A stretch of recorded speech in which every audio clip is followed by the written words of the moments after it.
Is running good for fat loss?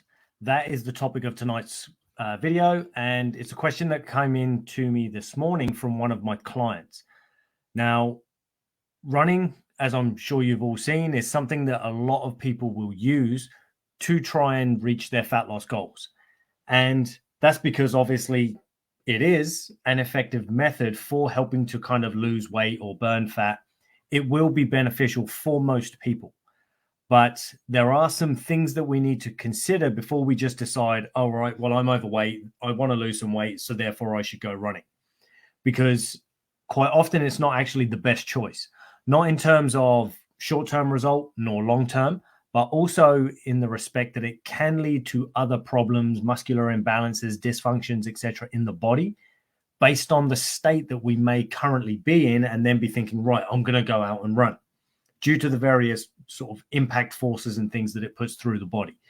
So we have to be mindful of that before we just jump off the couch and go into it, especially if we still have a diet that's maybe devoid of adequate nutrition for optimal recovery.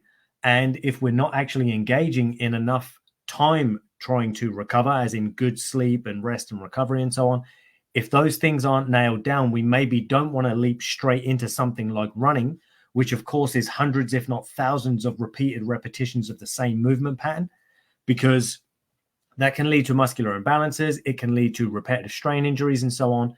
And if we're not bringing in good, adequate nutrition, nor resting enough, then any breakdown, inflammation, etc., that might be caused by the running could then become additional detriment to our health and so on. So we need to consider that before we just go, okay, I'm overweight, I want to lose weight, I'm going to run. Now, ways that we can build ourselves up to be able to run and it not be too much of a problem, if a problem at all, is to make sure that we are actually strong enough to run. Now, what happens over time for many of us, if we are overweight, is we've been too sedentary for too long in most cases.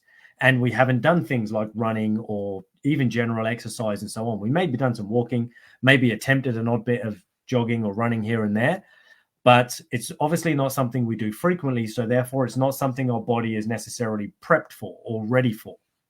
So what we would want to do before we just go, right, I'm going to run, if that's something you've got on your radar or thinking that's something you might want to do, first, we want to make sure our nutrition is locked down or at least significantly improved.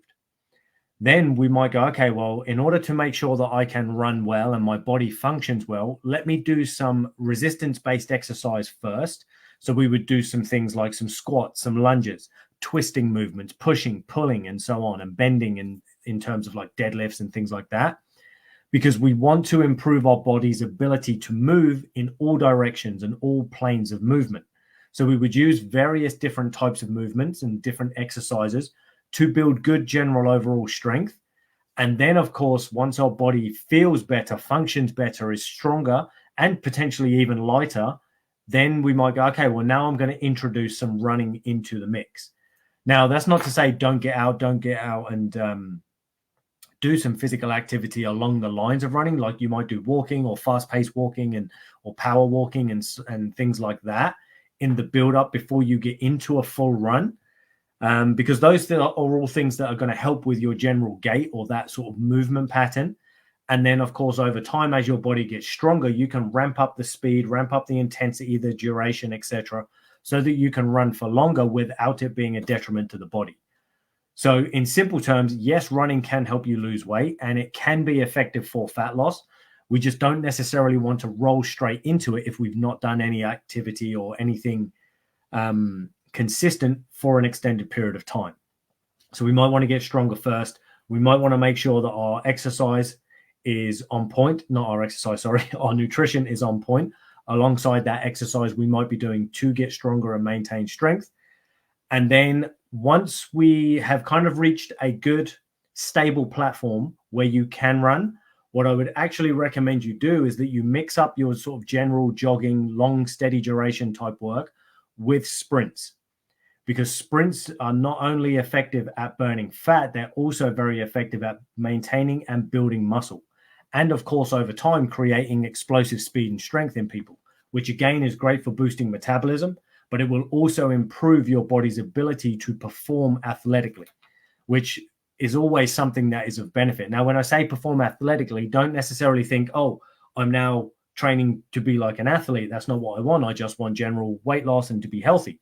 What I'm saying is if we can give our body more athletic attributes, as in we can function better, move better, change in direction better, things like that, and handle greater loads, then this is going to improve our overall daily living, our everyday tasks, activities, and things that we have to do, whether it's our job, profession, playing with our kids, clearing out the shed, or building a wall, or whatever it might be.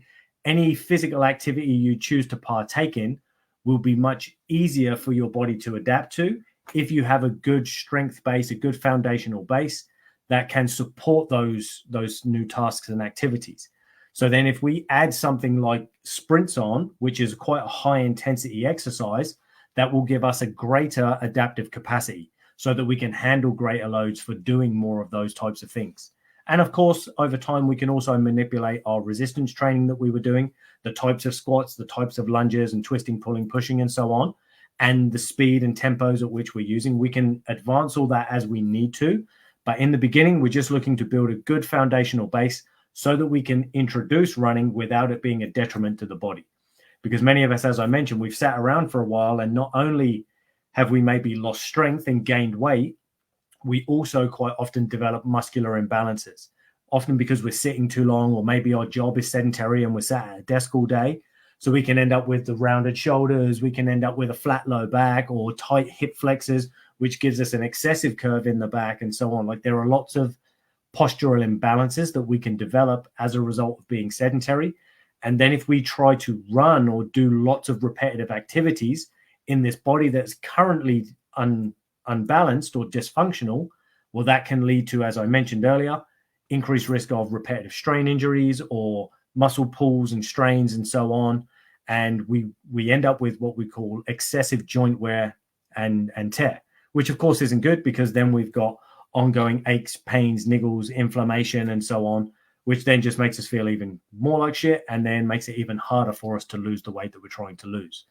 So essentially, yes, you can run, but you want to make sure that you're taking good care of yourself at the same time so that the running isn't a detriment to you. So that's what I've got for you guys tonight.